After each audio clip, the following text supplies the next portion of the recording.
আজকে পশ্চিমবঙ্গ সরকারের ট্রান্সপোর্ট ডিপার্টমেন্টের মাননীয় মন্ত্রীর কাছে আবেদন করলাম ঈদ উপলক্ষে আমাদের রাজ্যে স্পেশাল কিছু বাস পরিষেবা দেওয়ার জন্য।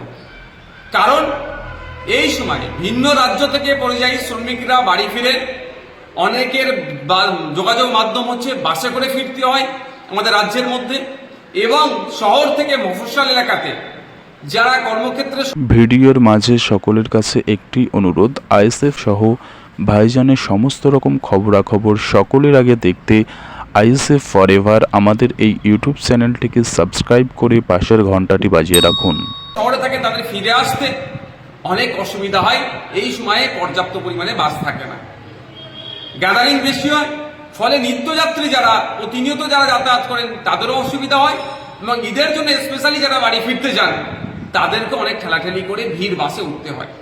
আমি রাজ্যের মাননীয় পরিবহন মন্ত্রীর কাছে আবেদন করেছি যাতে নতুন বাস নামানো যায় ঈদ উপলক্ষে, দক্ষিণবঙ্গ থেকে উত্তরবঙ্গের যে যাতায়াতের মাধ্যম যে বাস রুট যেটা আছে আরও বাড়ানোর জন্য, এবং শহর থেকে মফস্বল এলাকাও বাস বাড়ানোর জন্য।